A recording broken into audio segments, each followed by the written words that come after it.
Welcome guys, welcome back to Legendary Learners. Guys, last lecture में हमने impulse और momentum और कंजर्वेशन मोमेंटम के बारे में स्टडी की थी और आज हम आपके लिए फोर्स पर और बाकी पिछले कुछ टॉपिक से रिलेटेड क्वेश्चंस लाए हैं। गाइस, ये क्वेश्चंस जो आपके सामने लाए हैं ये बड़े गिने चुने और थोड़े ट्रिकी टाइप क्वेश्चंस हैं जिसमें आपको कुछ मेथड्स का इस्तेमाल करना पड़ेगा, जैसे कि इंटीग्रेट करना पड़ेगा, डिफरेंशिएट करना पड़ेगा और एंगल्स में भी इस्तेमाल हुआ रहेगा। तो इन सभी क्वेश्चंस में आपको कुछ मेथड्स का अप्लाई करना पड़ेगा।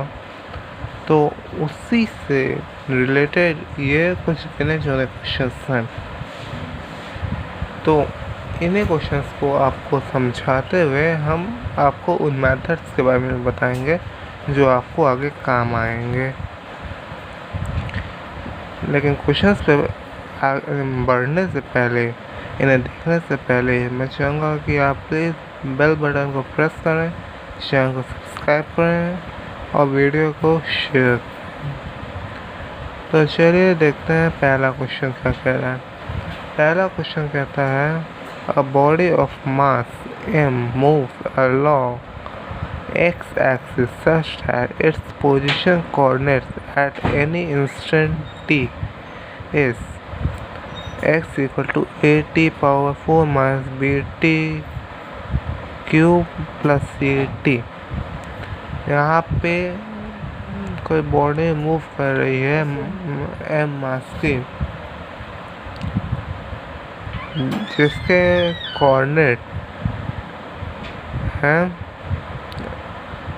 अलग अलग टाइम इंस्टेंट पे, ये जहाँ पे x है डिस्प्लेसमेंट a b c, ये वेरिएबल्स हैं और t तो टाइम है। तो हमसे कह रहा है फाइंड फोर्स। तो यहाँ में फाइंड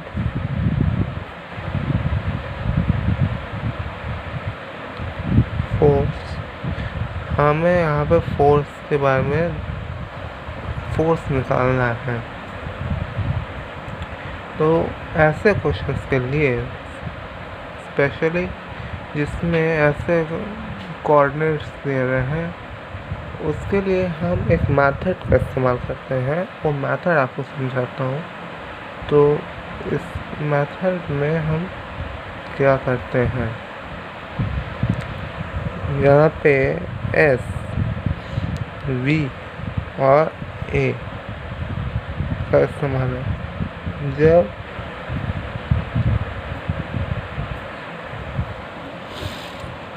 हम यहाँ S जो डिस्प्लेसमेंट है उसका डिफरेंशिएट करेंगे, यानी कि D से मैं डिफरेंशिएट को डिनोट कर रहा हूँ, करेंगे तो हमें V वेलोसिटी मिलेगी रिजल्ट में, और फिर वेलोसिटी का डिफरेंशिएट करेंगे तो हमें रिजल्ट में एक्सेलरेशन मिलता है। फिर जस्ट अपोजिट इसका चलता है इंटीग्रेट, जब एक्सेलरेशन का इंटीग्रेशन होता है तो हमें वेलोसिटी मिलती है।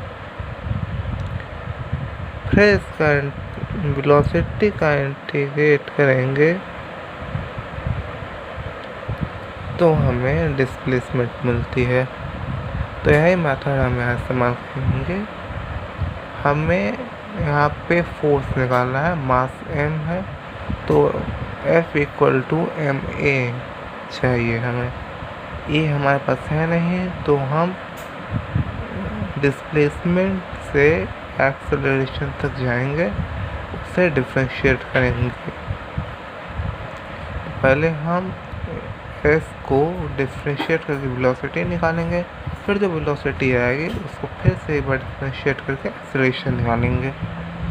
तो कम्प्लीटली इस मेथड में हमें डिफरेंशिएट करना है पहला काम। और उसके बाद जो एक्सेलरेशन आएगा उसे मास से मल्टीप्लाई करना है, जो m यहाँ पे बता रहा है। तो चलिए इस मेथड को अप्लाई भी करते हैं।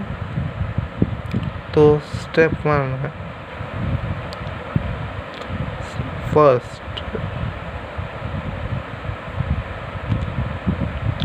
v equal to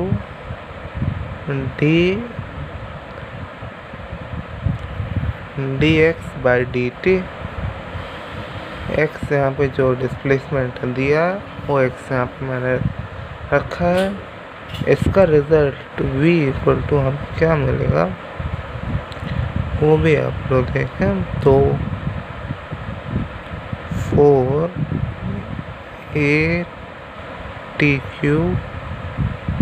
minus 3b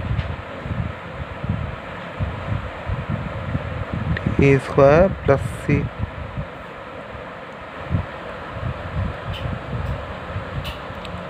तो वेलोसिटी तो हमें ये मिली। तो अभी तक हमने वेलोसिटी यहाँ तक निकाल ली। अब सेकेंड स्टेप है जो एक्सेलरेशन हमें निकालना है, a equal to dv by dt करते हैं, क्योंकि हमें 2 बार डिफ्रेंशिएट करना है। पहले डिफ्रेंशिएशन में हमने करके वेलोसिटी निकाली थी, अब दूसरी बार डिफ्रेंशिएट करके एक्सेलरेशन निकालेंगे।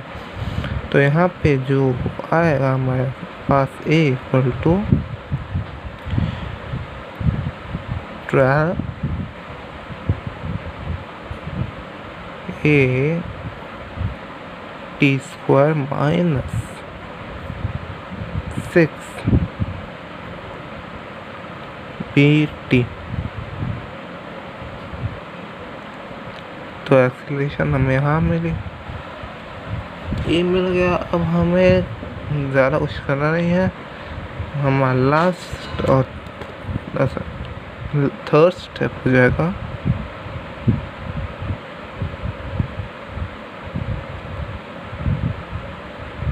आंसर के लिए, वो होगा f इक्वल टू ma, जो कि मैं यहाँ f में a जो है हमारा, उसमें देखिए यहाँ पर 6 और यहाँ 12, इसमें 6 कॉमन है दोनों में, तो मैं यहाँ 6 बाहर निकाल लूँगा और t भी दोनों में कॉमन है तो वो भी मैं बाहर निकाल लूँगा। यानी कि m में मल्टीप्लाई करूँगा 6 और यहाँ t ब्रैकेट में रहेगा, ये ब्रैकेट में नीचे लिख दूँ,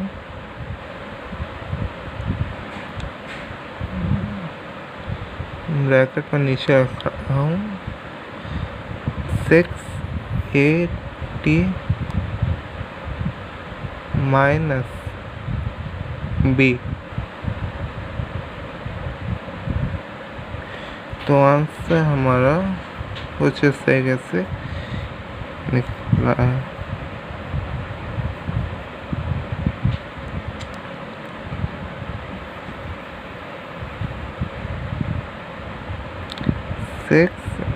m t ब्रैकेट में 6at माइनस b। आप कॉमन ना भी लें और डायरेक्टली मल्टीप्लाई कर दें तो भी आंसर ऐसा ठीक ही है। ऐसे मैंने कॉमन लिया है, आप चाहें तो कॉमन ना भी लें, उसमें कोई गलत नहीं है। तो आंसर ऐसे हमारा निकल सकता है। तो अब चलते हैं नेक्स्ट क्वेश्चन की तरफ।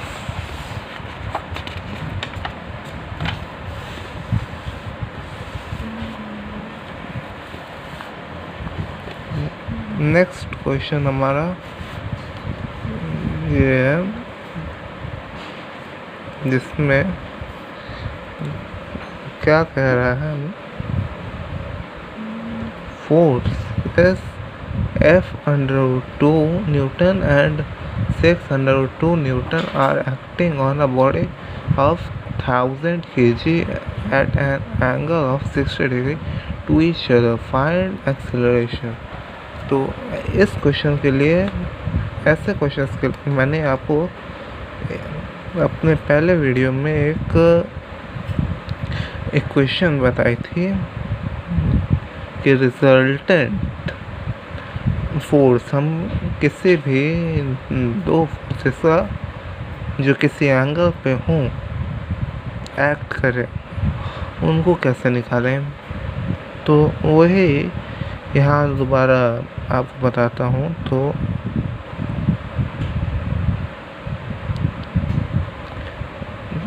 यहाँ पर रिजल्टेंट फोर्स F जो है वो अंडर रूट ऑफ F1 का स्क्वायर प्लस F2 का square plus 2F1 F2 cos theta होता है। और यहाँ थीटा वो एंगल है जहाँ जितने एंगल पर F1 और F2 एक्ट कर रहे हों, F1 और F2 के बीच का एंगल थीटा है। और हमसे एक्सेलरेशन पूछ रहा है और मास दिया है। तो इसमें हम जो इक्वेशन इस्तेमाल करेंगे, तो पहले रिजल्टेंट फोर्स निकालेंगे और उसे बाय m कर देंगे, जिससे a निकलेगा। तो यहाँ पे एक्सेलरेशन निकालने के लिए हमें रिजल्टेंट फोर्स की ज़रूरत है। तो वही करना है, हमें पहले रिजल्टेंट फोर्स निकालना है। तो नाउ F इक्वल टू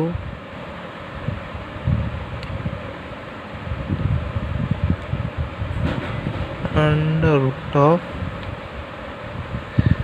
5/2 का स्क्वायर प्लस 6/2 का स्क्वायर प्लस 2 5/2 इंटू 6/2, बाकी थोड़ा नीचे दे रहा हूँ, cos 60। तो इसका जो रिजल्टेंट निकलेगा वो कुछ निकलेगा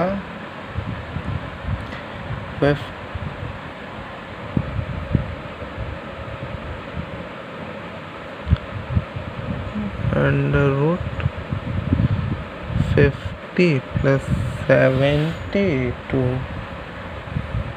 प्लस 6।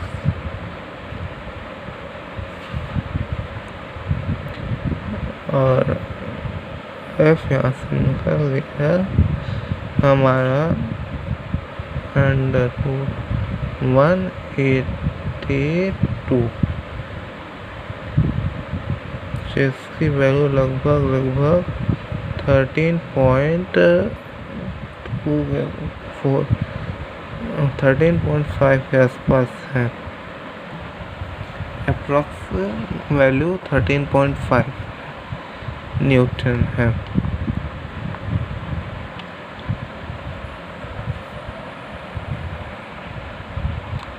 तो हमें फोर्स मिल गया।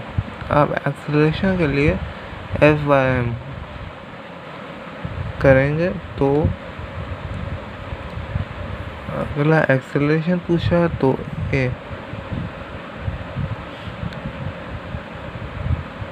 देन a इक्वल टू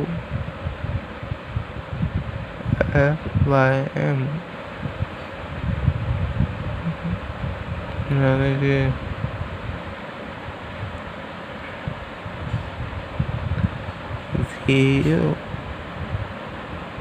13.5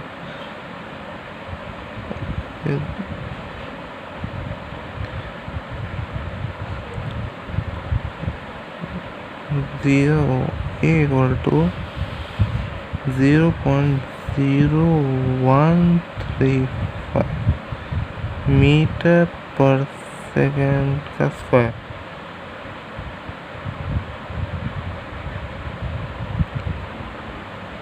तो इस क्वेश्चन में हमें एक्सेलरेशन निकालना था, जो रिजल्टेंट फोर्स को निकाल के मास से डिवाइड करना था। और इसमें हमें मेनली रिजल्टेंट फोर्स के लिए इस इक्वेशन का इस्तेमाल करना था, जो करके हमें रिजल्टेंट फोर्स 13.5 अप्रॉक्सीमेटली मिला है। अब इसके एक और क्वेश्चन की तरफ बढ़ें। अब हमारा थर्ड क्वेश्चन यहाँ पे जो दिया है वो कह रहा है अ फोर्स 72 डायन inclined to the horizontal at an angle of 60 degree. Find acceleration in a mass 9 gram which moves in a horizontal direction. तो यहाँ पर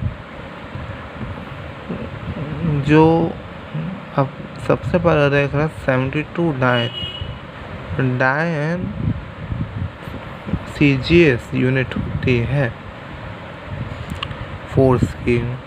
जैसे न्यूटन SI यूनिट होती है, वैसे CGS यूनिट फोर्स की डायन होती है, और इसकी वैल्यू होती है 10 to the power 5 न्यूटन।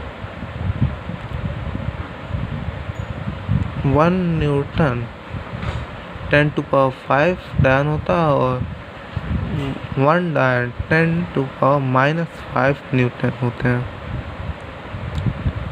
और एंगल 60 डिग्री दिया है और बॉडी हॉरिजॉन्टली मूव कर रही है।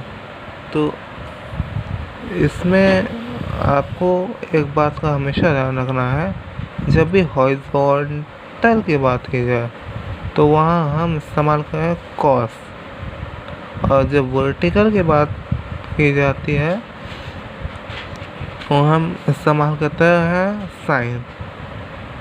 तो अगर बॉडी वर्टिकली मूव कर रही होती तो हम रिजल्टेंट फोर्स जो हॉरिजॉन्टल डायरेक्शन में लग रहा है वो कैसे निकालते, और वर्टिकल डायरेक्शन में लग रहा है तो कैसे निकालते। लेकिन यहाँ जब हॉरिजॉन्टल बता रहा है तो हॉरिजॉन्टल कैसे निकालना है उससे समझाते हैं पहले। If a body moves in horizontal direction, then resultant force F जो है Fx से हॉरिजॉन्टली डायरेक्शन में लग रहे फोर्स को डिनोट किया गया है। तो ये होता है F cos थीटा। लेकिन वहीं अगर ये हॉरिजॉन्टली नहीं वर्टिकल होता तो F साइन थीटा हो जाता। ये डिफरेंस बस होता है। लेकिन यहाँ पे अगर हम वर्टिकल की बात करें F/2 F साइन थीटा होता है। दोनों के बीच का डिफरेंस इतना है कि एंगल जो लेंगे तो वही सेम रहेगा, लेकिन साइन और कॉस का डिफरेंस होता है। तो हमें फ़िलहाल हॉरिजॉन्टली मूव के फोर्स को देखना है, तो हम इसका इस्तेमाल करेंगे ना कि इसका। तो मेन फोकस हमारा कॉस थीटा पे है, और उससे जो हॉरिजॉन्टल डायरेक्शन में मूव किए फोर्स का पता लगेगा, उससे हम मास को डिवाइड कर देंगे जो 9 ग्राम है, उससे हमें एक्सेलरेशन मिलेगा वो CGS यूनिट में आएगा। क्योंकि यहाँ दोनों जगह 9 ग्राम जो है सीजीएस यूनिट है और डायन भी सीजीएस यूनिट है। अब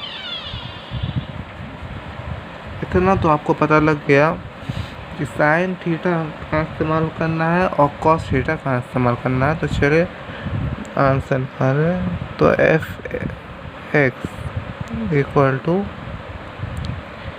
72 cos 60 इतना हो गया। cos 60 की वैल्यू होती है 1/2। तो इसका आंसर हमें मिलेगा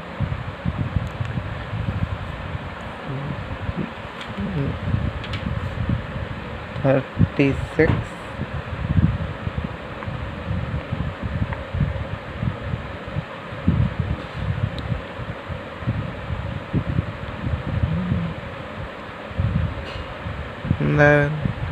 36 डायन जब यहाँ निकला आराम, तो इससे हमें हॉरिजॉन्टली मूव करे फोर्स Fx का पता लगा। अब we have to find acceleration.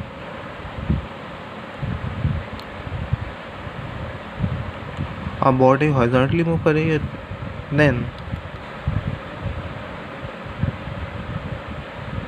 A to यहाँ Fx बाय एम मास है जो 9 ग्राम है। ये जो पूरा रिजल्ट निकलेगा सीजीएस यूनिट में आएगा। आप चाहे इसे बाद में एसआई यूनिट में कन्वर्ट कर सकते हैं। यहाँ 36 जो निकला है बाय 9, सो ए टू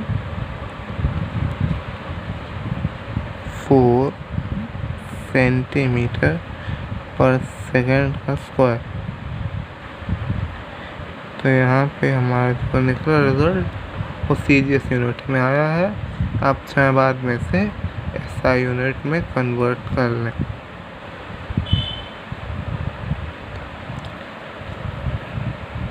तो ये हमने अभी तक जो सीखा वो कुछ इम्पोर्टेंट क्वेश्चंस थे जिसमें मेथड्स का इस्तेमाल किया जाता है, जिसमें एंगल्स का भी इस्तेमाल कभी किया जाता है, कभी हॉरिजॉन्टली मूव किए फोर्स का किस तरीके से पता करना है वो भी आपको समझाया गया है।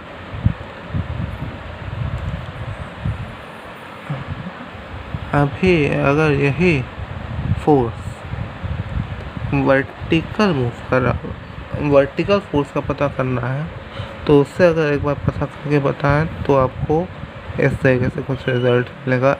Fy वर्टिकल फोर्स मैं आपको बताता हूँ कैसे निकालना था।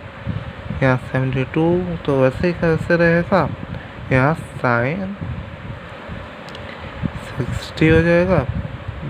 अब यहाँ पे आंसर जो आएगा वर्टिकल फोर्स का पता करने के लिए है ये √3/2।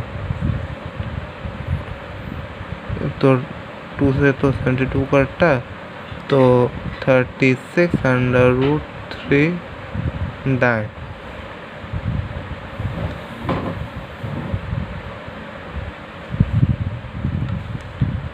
तो Fy जो यहाँ पे हमारा निकला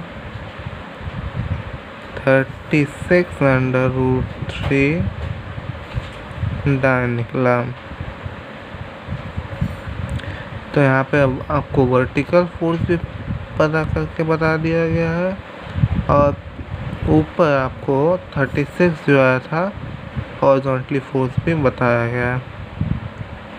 और इससे अगर कहे एक्सेलरेशन निकालने के लिए ए वाई निकालने के लिए अगर एक्सेलरेशन कहता ए वाई जो एक्सेलरेशन वर्टिकली लगा है उससे पता करने के लिए कहता तो 36/9 होता, जिसका रिजल्ट मिलता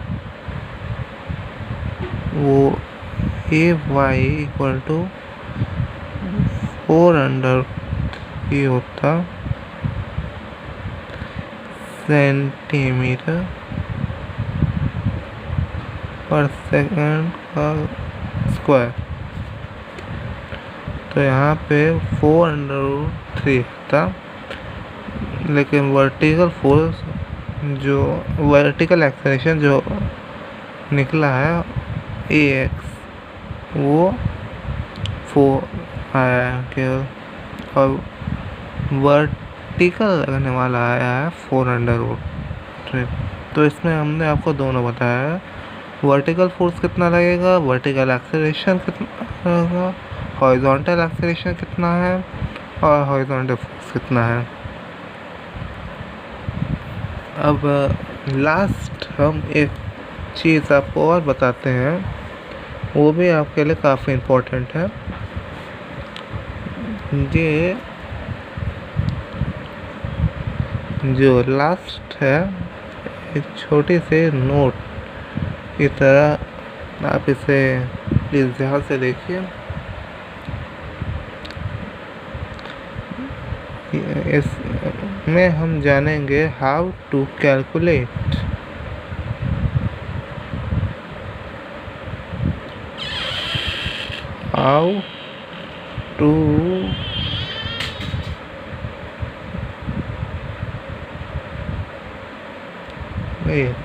impulse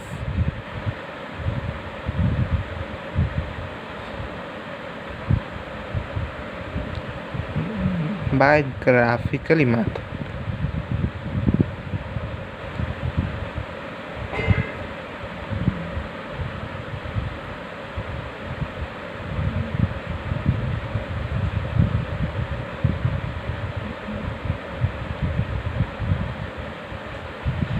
ग्राफिकली हम किसी भी ग्राफ में इम्पल्स को कैसे निकालें, तो ये एक छोटा सा नोट इम्पोर्टेंट है आपके लिए, ये बहुत ही काम का भी है, तो इस पर प्लीज़ आप ज़रा ध्यान दें। अभी अगर आपको कोई भी ग्राफ दिखे,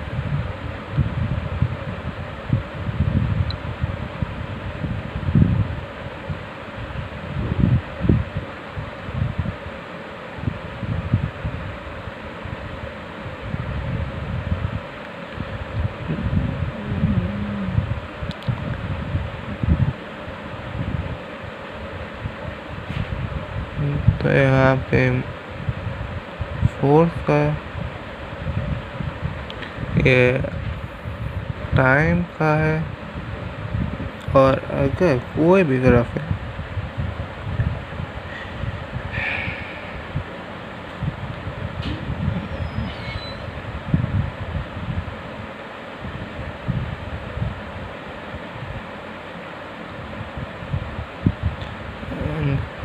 कैसा भी ऐसा ग्राफ बनाए हो, कैसा भी ग्राफ दिया रहा है, तो इम्पल्स पूछे इस, तो इम्पल्स होता है ये पूरा ग्राफ का एरिया। ये जो एरिया कवर कर रहा है ग्राफ, वो होता है हमारा इम्पल्स।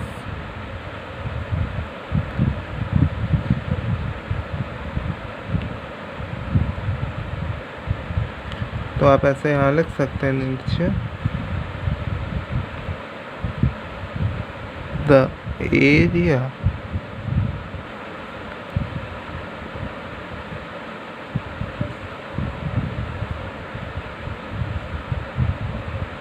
by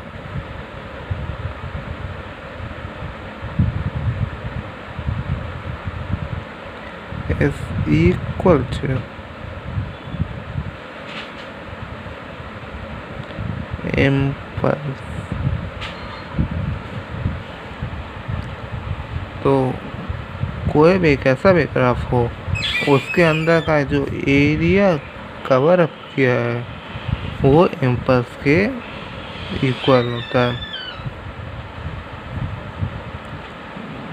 जे या नीट में कई बार ग्राफिकली भी ऐसे क्वेश्चन आ चुके हैं, तो आप ज़रा इस पर ध्यान दें। ग्राफ के अंदर का जो एरिया है, जितना भी एरिया, वो टोटली इक्वल होता है इम्पल्स के।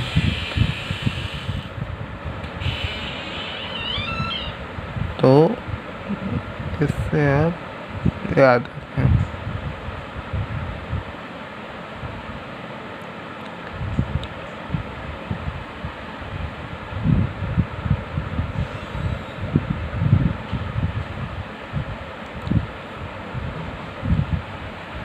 मेरे ख्याल से आपको अभी तक जितने भी मेथड समझाए गए हैं, जो भी ट्रिक है, किस तरीके से वर्टिकल फोर्स निकालना है, किस तरीके से हॉरिजॉन्टल फोर्स निकालना है, किस तरीके से एंगल से कैलकुलेट करना है, सब आपको अभी तक समझ आया होगा। और ग्राफिकली मेथड इम्पल्स को कैलकुलेट करने का क्या है, वो भी आपको भी समझ में आया होगा। तो मेरे ख्याल से आपके लिए ये फ़ायदेमंद होगा। अगर वीडियो अच्छी लगे हो तो प्लीज़ इसे लाइक करें, सब्सक्राइब करें हमारे चैनल को, और वीडियो ज़्यादा से ज़्यादा लोगों तक शेयर करें, ताकि दूसरों को भी ये नॉलेज प्रोवाइड हो, उनको भी कुछ नॉलेज गेन। और प्लीज़ बेल बटन को प्रेस करके हमारे चैनल को सब्सक्राइब करें।